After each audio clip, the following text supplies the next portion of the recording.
Si Auntie Claire, napikon sa biro ni BP Sara. O ayan, gusto nyo kayo lang. Pag si BP Sara, may konting banat lang, pikon yarn, sabi ng iba. Guilty lang yarn. O ayun po dito sa balita ngayon. Kasi kanina po, meron tayong video na pinakita po kung ano po yung Valentine's message ni BP Sara kay PBBM at kay Auntie Claire. Yun lamang ay tanong lang ng isang vlogger kay BP Sara. Ay sumagot lang naman si BP Sara kung ano yung pwede niyang i-message. Ito naman, si Auntie Claire, pikon yarn.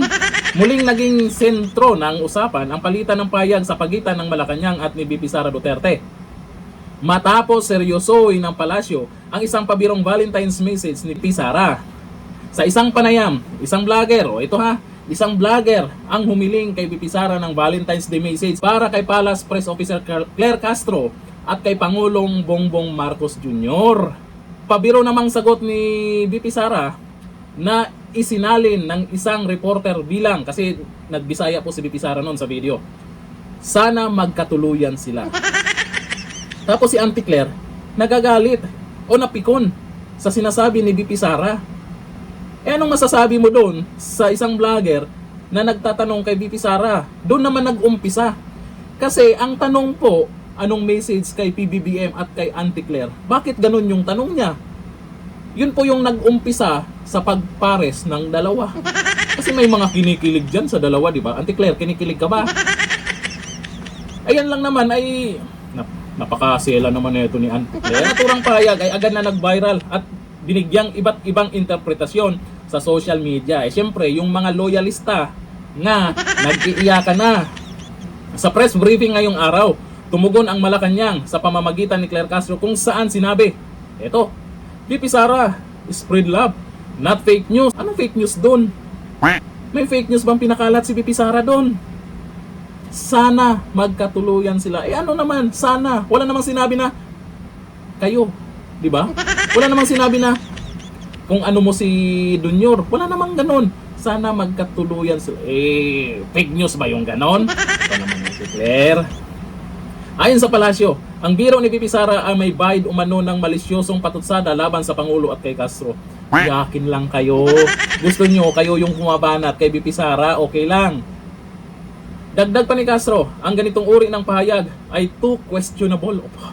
May mataas na posisyon sa gobyerno na lalo pang nagpaigting sa espekulasyon kung siya nga ba ay napikon sa naging biro ng Vice President. At least si BP Sara, nung tinanong o hiningan ng message, sumagot naman siya.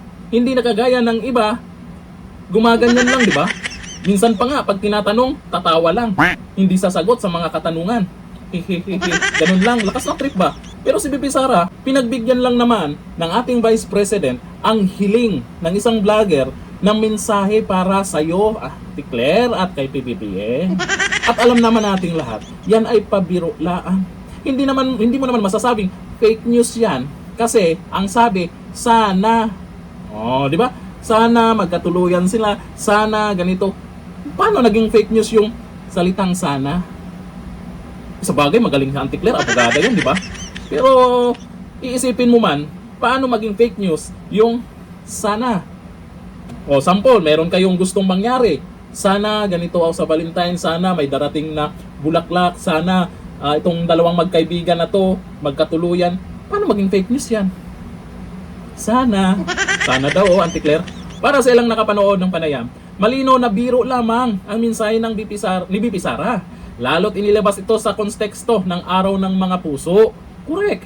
Ngunit para sa Malacanang, hindi ito itinuring na simpleng biro, kundi isang pahayag na may posibleng mas malalim na kahulugan at epekto sa imay ng administrasyon. Pikon ka lang. Sa ngayon, wala pang karagdagang pamayag mula sa kampo ni BP Sara kaugnay sa maging tugon ng Malacanang. Pikon ka lang, Auntie Claire. O ito ayon sa mga nagkomento, Auntie Claire O sabi ni LB Perdigueros, kilig kasi si Auntie Claire. O sabi ni Rosemary Bostillo, galit daw sa biro pero masaya. Wow, kinilig. Sana. Sabi ni Marily Hawana, bakit guilty ka ba, Auntie? Tanong lang naman yan. Sabi ni Albi Brian Lamy, inis mga aso. Ito sabi ni Facundo Flores, pikon pala si Auntie Claire. Opo, pikon. Napakaliit na bagay lang yan. Ano ba naman to si Auntie Claire? Anong malalim-malalim yung pinagyayaw mo? Ano yun? Ikaw, Gusto mo ikaw lang yung bumabanat sa pagbablog mo? Mag-iyak. Oo. Hanggang dito na. Thank you. Bye-bye.